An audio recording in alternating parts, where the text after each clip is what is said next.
오직 주께서 각 사람에게 나누어 주신 대로 하나님이 각 사람을 부르신 그대로 행하라.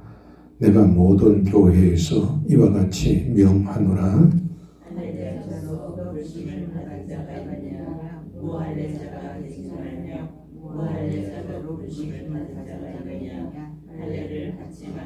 할례 받는 것도 아무것도 아니요 할례 받지 아니하는 것도 아무것도 아니로되 오직 하나님의 계명을 지킬 따름이니라.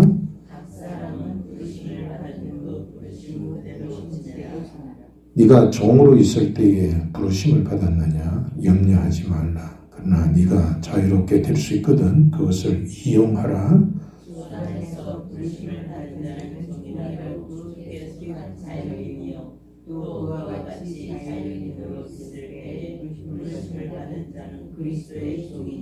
너희는 갑으로 사신 것이니 사람들의 종이 되지 말라.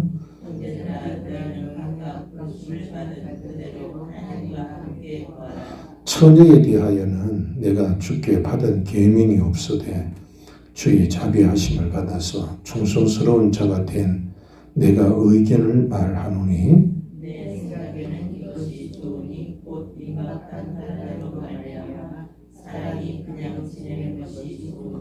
네가 아내에게 매였느냐 노이기를 구하지 말며 아내에게서 노였느냐 아내를 구하지 말라.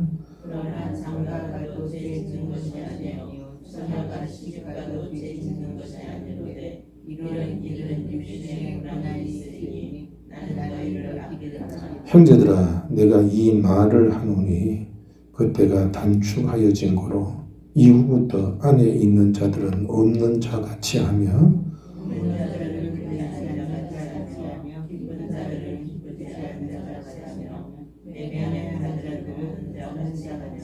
세상 물건을 쓰는 자들은 다 쓰지 못하는 자 같이 하라.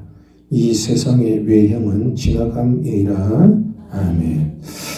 이 본문을 우리가 조금 이해를 하려면은 그 당시 상황을 조금 살펴볼 필요가 있습니다.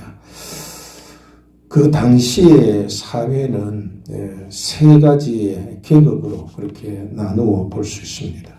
첫째는 귀족이 있었고, 둘째는 자유인, 그리고 셋째는 노예 계급입니다. 그 당시에 로마에는 노예만 하더라도 인구의 한 25%를 차지했다고 그래요. 그리고 이제 시민권자, 로마 시민권자가 한 10% 정도 되었고, 그리고 이제 나머지는 자유인, 그러니까 속주민. 로마가 이제 세계를 지배했잖아요. 로마 시민권 가진 사람이 이제 그 중에서 특권을 행사하는 사람들이었고, 다른 사람은 유대인이나 이런 헬라인 이런 사람들은 자유는 갖고 있었지만은 그러나 시민권자는 아니었죠. 이 초대 교회 교인도 이런 계급이 이제 혼합되어 있었습니다. 그러니까 교회 안에는 이렇게 귀족은 그렇게 없었을지라도 일반 속주민들, 자유인들이 있었는가 하면은 노예 계층이 있었던 사람들도 있었고, 또 게다가 이제 교회 안에는 유대인처럼 할례를 받은 사람도 있었고, 또 이방인으로서 이제 예수를 믿어서 무할례자들도 이렇게 혼재되어 있었습니다. 그러다 보니까 여러 가지 좀 문제가 생기게 되지요. 그 자연적 같은 또래끼리 이렇게 모이게 되지 않습니까? 가진 자는 가진 자끼리, 또 노예는 또 노예끼리 이렇게 서로 함께 어울리게 보다니까 반목하게도 되고 또 이질감도 생기게 되었습니다. 게다가 또 어떤 그리스도인들은 우리는 자유인이 아니냐, 그러니까 영적으로 이 자유인이라는 것을 우리는 세상에 나가도 계급을 타파해야 된다. 우리는 자유롭게 자유인처럼 살아야 된다. 이렇게 생각하는 노예들도 있었어요. 이런 것들은 사회 문제가 될 수 있지 않겠습니까? 물론 하나님께서 노예 제도를 허용하신 것은 아니죠. 그러나 이제 고대에는 전쟁이 굉장히 빈번하게 일어났고, 정복한 부족이 정복당한 부족들을 부리면서 그렇게 이런 노예가 제도가 시작된 것이죠.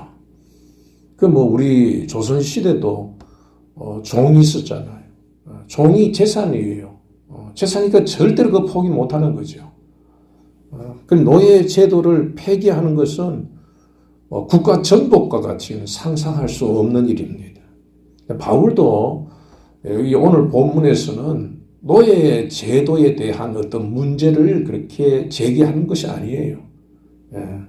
단지 교회 안에서 또 이제 교인들이 사회에 대하여서 어떤 자세를 취해야 할 것인가, 거기에 대하여서 교훈하고 있는 것입니다. 바울은 하나님이 각 사람을 부르신 그대로 행하라고 그렇게 교훈하고 있습니다. 17절에서 24절까지 무려 3번이나 같은 말로서 그렇게 강조하고 있습니다. 17절의 이 말씀은 예수님을 믿게 되었다고 해서 그 당시의 신분까지도 바꿔야 하는 것은 아니다 라는 뜻으로 얘기한 것입니다.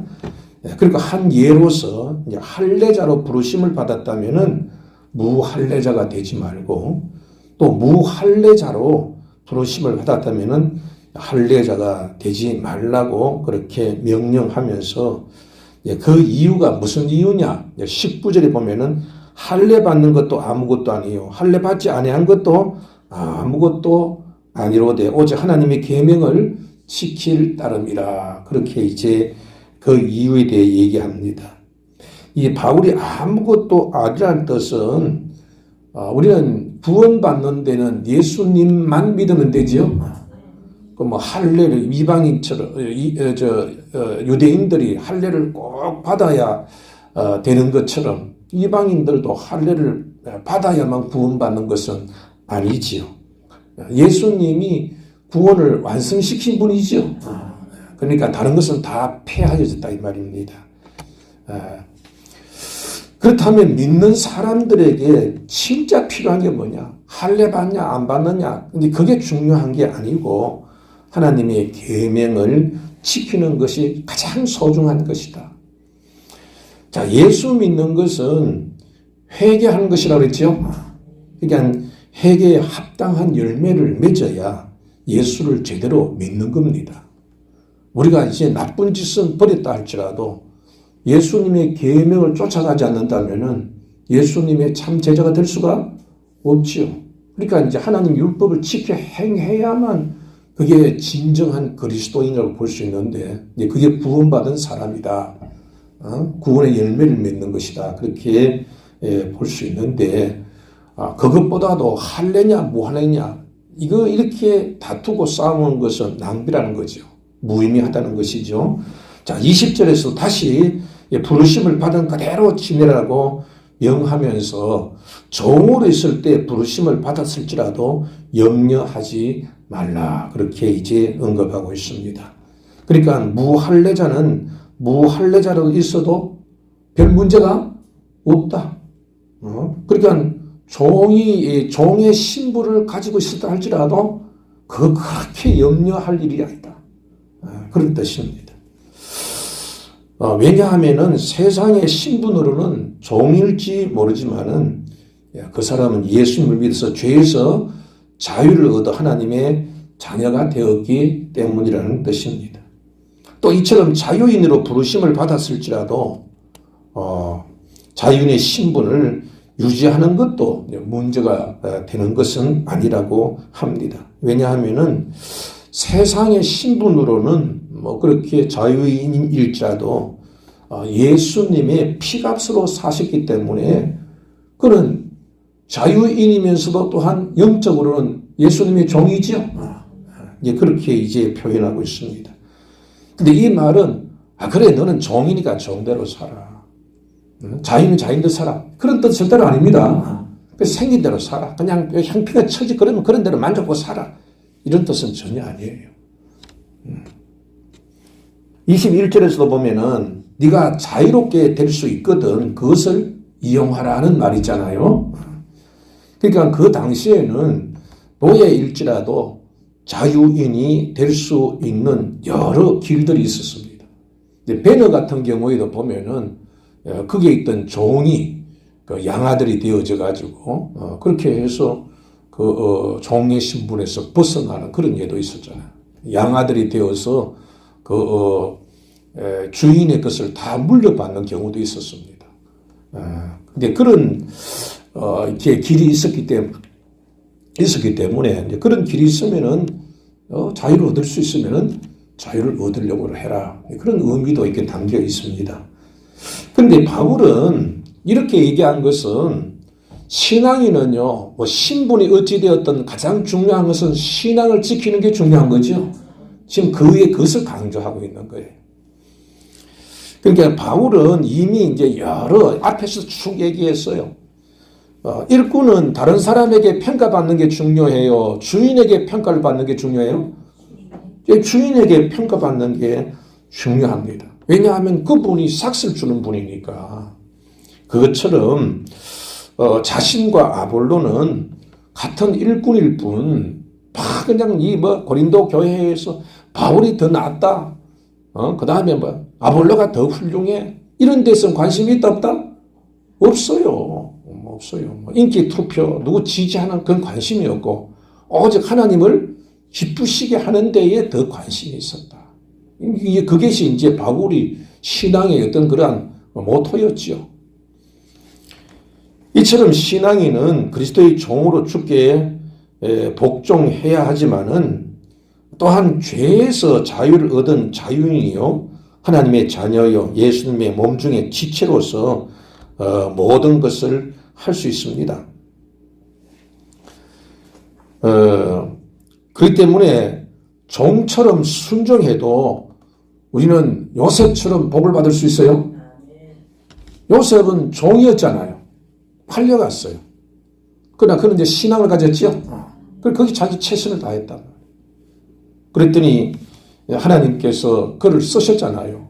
영광 돌려서 요셉은 종이었지만은 거기에서 가장 중요한 일을 맡을 수가 있었습니다. 또한 자유인이랄지라도 아브라함 같은 사람들은 얼마나 거부입니까? 그럼에도 불구하고 그는 하나님 말씀 안에서 하나님의 종처럼 살았죠. 이런 것이 바로 이렇게 하나님을 기쁘시게 하기 위해서라면은 신분이 어떠하든지 처지가 어떠하든지 문제가 되지 않는다는 것이 바로 바울의 신앙관이에요. 그래서 23절에서 바울은 하나님이 아닌 사람만을 위해 또 자신의 욕구를 채우기 위해서 일하는 자가 되지 말라. 그렇게 지금 가르치고 있는 것입니다. 바울은 또 25절부터 결혼에 대해서 언급하면서 이것은 명령인 사항이 아닌 자신의 견해다라는 것을 밝힙니다. 26절에서는 결혼하지 아니한 사람은 그냥 있는 것이 좋겠다는 뜻을 밝힙니다. 그러나 이제 그 이전과 하고는 조금 비교됩니다. 왜냐하면 그 이유는 환란이 임박했기 때문이라고 합니다. 이제 여기서 이제 이 환란이 무엇을 의미하느냐? 이제 학자들은 이제 두 가지 견해를 얘기해요.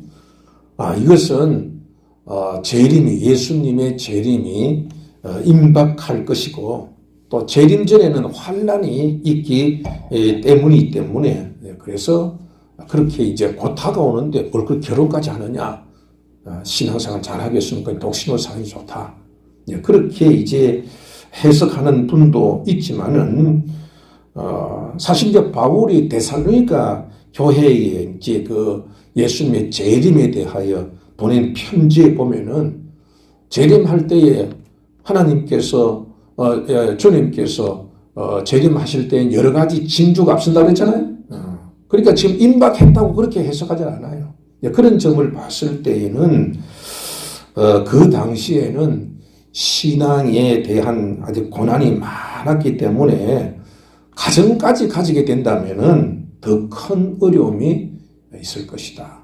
신앙을 지키는데 여러 가지 어려움이 있을 것이니까 차라리 그렇게 뭐 종으로 있으면 이제 종에 있는 상태에서 신앙생활을 하듯이 그렇게 결혼하지 않고도 신앙생활을 하는 것도 괜찮지 않겠느냐. 이건 명령이 아니라 자기의 견해예요. 그리고 27절에서도 아내에게 매인 사람, 즉 그러니까 이제 아내가 있는 사람은 헤어지려고 하지 말고 또 아내가 없는 사람은 아내를 구하려고도 하지 않았으면 좋겠다.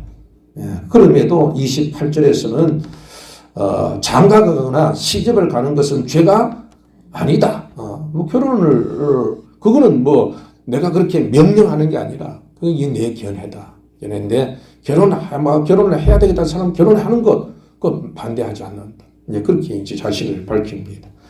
그리고 이제 바울은 안에 있는 자들은 없는 자 같이, 우는 자들은 울지 않는 자 같이 하며, 기쁜 자들은 기쁘지 않은 자 같이 하며, 매매하는 자들은 없는 자 같이 하고, 세상 물건을 쓰는 자들은 다 쓰지 못하는 자 같이 하라. 그렇게 얘기해요.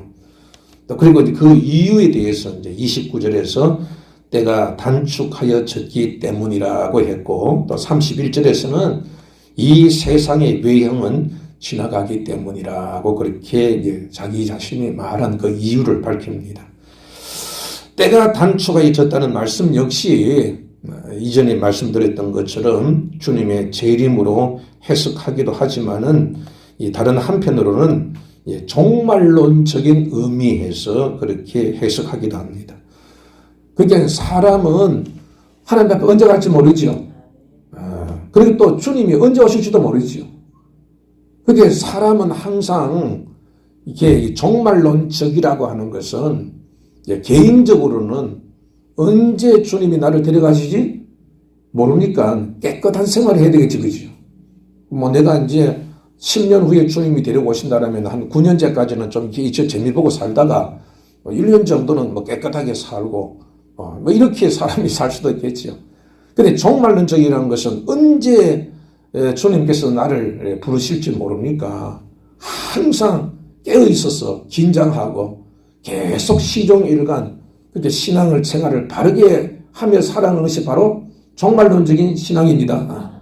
내일 주님 오실지 모르니까 주님 앞에 정결한 신부로 서 있기 위해서 오늘 올지 몰라 내일 올지 모르니까 항상 긴장되어 있는 기름을 준비하고 있는 그러한 처녀처럼 그렇게 있는 것이 바로 종말론적인 신앙생활이다. 그렇게 볼 수 있어요. 그렇게 살아라는 말이에요. 우리 인생이 다 하면은 우리가 가지고 있는 것은 소용이 있어요, 없어요? 네? 없어요. 떠나갈 때 다 그냥 두고 가요. 쌓았던 거. 그 다음에 이제 예수님이 다시 오시면은 뭐 우리가 예수님 앞에 갈 때도 마찬가지지만 내가 이 세상에 뭐 가지고 있던 권력, 내가 뭐 많은 것을 가진 소유, 이게 우리의 예수님 앞에 섰을 때 이게 우리의 이게 도움이 될까요? 전혀 관계없어요. 오직 주님 앞에 서서는 믿음과 소망과 사랑만이 주님 앞에 가지고 갈 수 있는 우리의 자산입니다. 다른 건 소용없어요. 그러면 대통령은 천국 가고 그럽니까? 그렇지 않아요. 아무 소용이 없어요. 우리가 누리고 있었던 것도 별 소용이 없는 것이고, 가지고 있었던 것도 하나님 앞에 가서는 그거 가지고 우리가 판단받을 수 있는, 그러니까 아무것도 상관이 없다. 그게 성도의 목적은 바로 믿음으로 사는 것입니다. 예수님께서도 진주장사의 그 예를 들면서 진주장사는 목적이 뭐예요? 좋은 진주에 있으면은 사가지고 이문을 많이 남기는 거잖아요. 그러니까 가다 보니까 막 굉장히 좋은 막 그런 진주를 봤단 말이에요. 그러니까 난산에 사가기 전에 빨리 자기 있는 걸 다 팔아가지고 사더라. 예수님의 그런 이 비유처럼 우리 신앙에는 가장 중요한 목적이 바로 우리가 자유를 누리고 그리고 하나님 앞에 서는 거죠. 영생을 얻는 거죠. 진짜 하나님께서 우리를 창조하신 그 본문에 맞춰 하나님의 형상을 입어서 하나님과 같이 하나님처럼 사는 것이 우리 인생의 목적이 돼야 돼. 하나님께서 우리 그렇게 만드셨으니까. 그렇게 만들었는데 잘못됐잖아요. 우리도 자식을 키울 때에 자식이 잘 되길 원하는데 빗나가 버리고 있어요. 잘 돌아오라고. 그럴 때에 부모들이 최선을 다하여 돌아오기를 바라는 것처럼 돌아와야 그게 이 부모가 자식을 키운 그 본래의 그 뜻이 이루어지는 것처럼 하나님께서도 우리를 만드셨을 때에 우리를 하나님의 형상으로 만드셨어요. 하나님과 교통하고 하나님 주시는 영생을 함께 누리고 정말 하나님처럼 살게 하려고 우리를 하나님처럼 되게 하려고 예수님 오신 거예요. 예수님이 하나님이시잖아요. 하나님과 우리가 이렇게 한 몸이 되어서 우리를 하나님처럼 만들려고 하나님처럼 거룩하고 하나님과 같이 생명을 얻고 그래서 하나님처럼 살게 하려고 하나님처럼 되게 하시려고 오신 분이 예수셔요. 그래서 우리가 이제 그 목적을 잃어버려서는 안 된다. 다시 한번 말씀드리지만은 이 바울은 자유인이나 결혼이나 물질이나 기쁨이나 매매하는 것이나 물질을 사유하는 것이 쓸데없다. 그거 가지고 뭐 쓰냐. 결혼도 하지 말고 그냥 오직 주만 위해서 살아라. 그런 뜻은 아니에요. 아니 그러면은 우리가 이게 세상에 살면서 공부도 하지 말아야 되고 일도 하지 말아야 되고 그거 아니잖아요. 그 뜻은 아닙니다. 바울도요 자기 자신이 로마 시민권을 갖고 있었잖아요. 그 전 로마 제국의 로마 시민권을 가진 사람이 10%밖에 안 된다니까. 굉장히 큰 권세죠. 그런데 그것 때문에 그 생명의 그 위기에서 벗어났잖아요.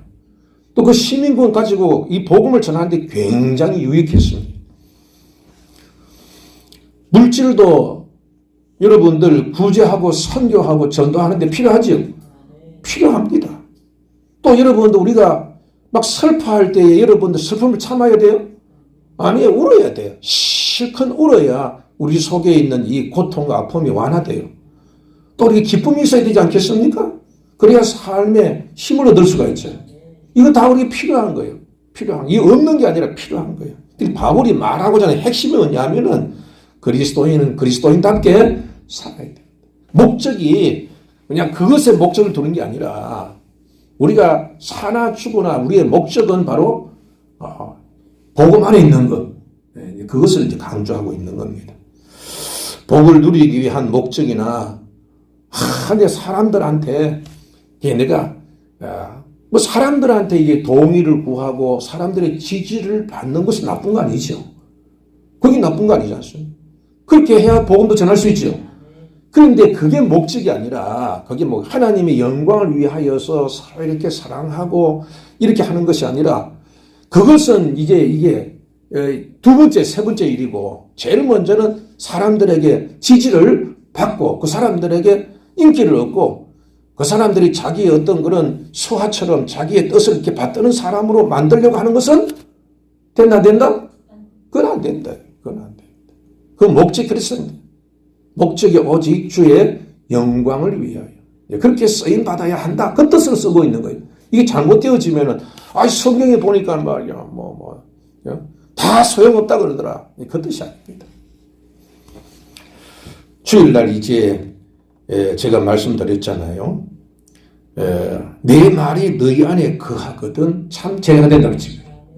너희 안에 거한다는 말이 뭐예요? 모든 것이 그분의 말씀 안에서 거한다는 거죠. 내가 먹어도 이게 먹어야 할 거냐, 먹지 말아야 될 거냐, 그 기준이 세상 기준이 아니야. 세상 사람 다 술 먹고 방탕하게 살고 그냥 음란한 짓도 하니까 괜찮다. 법에도 보면 성인들끼리는 얼마든지 어떤 일이도 괜찮다. 법으로 괜찮다. 그렇게 해서 가는 게는 그것이 아니라 우리는 모든 것들의 우리의 삶의 반경이 하나님 말씀이죠. 세상에서 아무렇게 얘기하더라도 우리의 가는 길은 예수님이 가르치신 그 교훈을 따라가는 거예요. 그게 바로 그 말씀 안에 거한다는 거잖아요. 그렇게 해야 그게 진리고 그렇게 해야 우리가 영생을 얻고 또 그것이 바르게 사는 삶이고 가정을 지키는 길이고 그게 나라를 지키는 길이고 그런 얘기 아닙니까? 그게 바로 진리고 그 진리가 바로 우리를 구원의 길로 가고 복된 길로 가는 것이 아니겠습니까? 그러니까 우리가 복을 드리기 위하여서 사람들에게 그냥 인정받고 싶고 그것이 더 우선이고 그래서 이제 자기가 과도하게 그런 사람들이 있어요. 자존감이 좀 낮은 사람들은 사람들에게 자기들을 좀 이렇게 과시하기 위하여서 그냥 과도하게 자기 자신을 그렇게 노출시키고 없는 것도 있는 척하고 또 조그만 일에서 조금 이렇게 상처를 당하면 그냥 자기 자신이 적지 않다는 것을 드러내기 위해서 그냥 과도하게 화를 내기도 하고 그렇게 해요.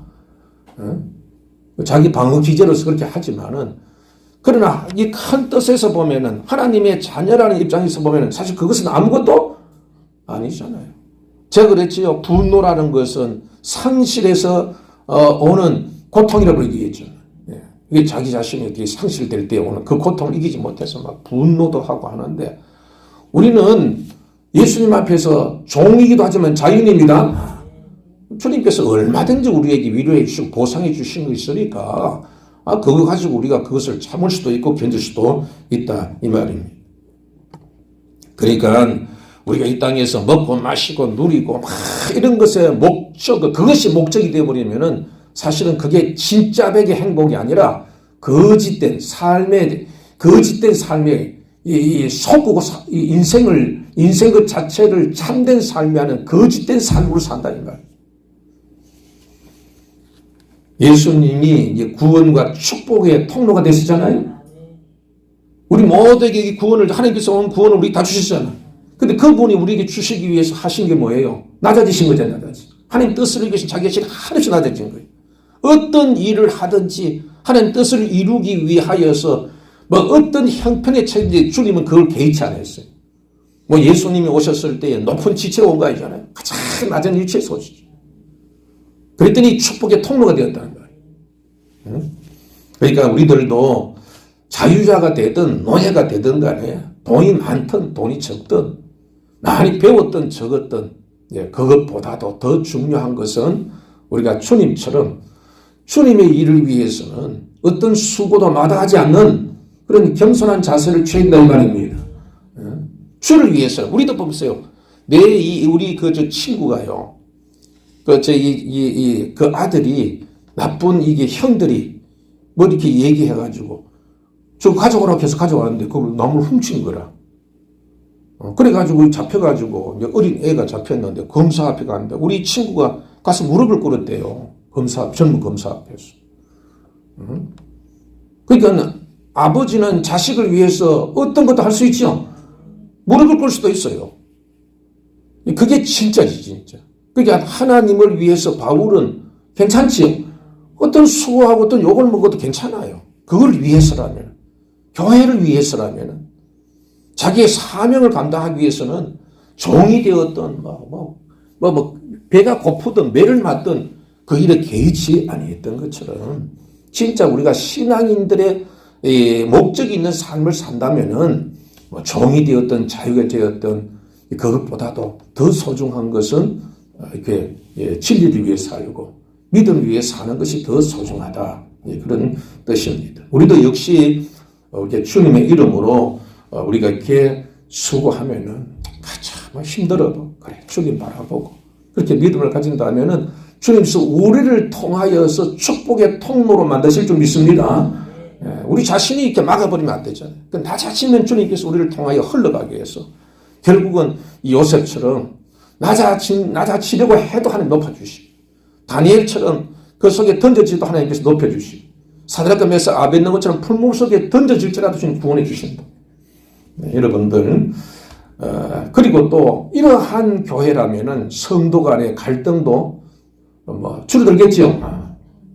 사람 살다 보면은 사람은 인간은 죄인이기 때문에 이런 일이 없다고 볼 수 없어요. 항상 마귀도 역사하고 그러니까 이런 갈등은 없어지지 않는다 할지라도 그러나 또 말씀을 들으면은 우리들이 이렇게 살아야 되겠구나 해서 점점 그런 갈등은 줄어들고 믿음의 생활로 자꾸 성화될 수 있는 그런 교회가 될 것입니다. 오늘도 여러분들 주님과 한 몸 된 우리는 주님의 지체로서 주님 말씀 안에 거하십시다. 내 결정이 내 생각이 한 번 더 생각해서 이게 주님의 뜻이냐 오늘 찬송처럼 주님의 뜻을 이루어가는 것인가 그걸 살피므로 주님께서 은혜 받고 복 받아서 그 은혜와 복을 흐르게 하는 축복의 통로가 되는 복된 날이 되기를 주님의 이름으로 축복합니다. 기도하십시다. 하나님 아버지, 우리를 죄에서 자유케 하시고 하나님의 자녀되게 하시고 성령으로 늘 우리와 함께 하시니 그 어디나 천국 백성처럼 살게 하여 주옵소서. 요셉이 보디발의 종이었지만 오히려 그 집의 축복의 통로가 되어서 마침내 총리 대신이 되어 하나님 영광 돌리고 야곱의 집안을 다 살렸던 것처럼 우리가 어떤 자리에 있든지 주님의 말씀이 우리 안에 거하게 하여 주옵소서. 종처럼 가난하고 어려울지라도 주님께서 함께하여 주셔서 필요한 것을 얻는 자유인이 되게 하시고 또 모든 것을 소유한 자유인이면서라도 겸손하게 주의 종이 되게 하여 주옵소서. 우리의 욕망을 채우기 위한 자유인이 아닌 주님의 뜻을 위해 쓰임받는 종이 되도록 우리에게 건강과 물질과 믿음과 은사도 주시옵소서. 특히 고성민 장로님에게 정확한 진단과 치료도 속히 이루어지도록 주님 도와주시고 암과 또 각종 질환으로 투병하는 성도들도 속히 건강을 되찾게 하여 주시옵소서. 주님의 전을 위한 설계와 인허가와 시공과 중분과 이전까지 그리고 보상과 물질까지 주님이 함께 하시고 수고하는 종을 도우사 은혜롭게 진행되게 하여 주옵소서. 오늘도 축복의 통로가 되는 복된 날이 되기를 간절히 비오며 예수님 이름으로 축복하고 기도합니다. 아멘.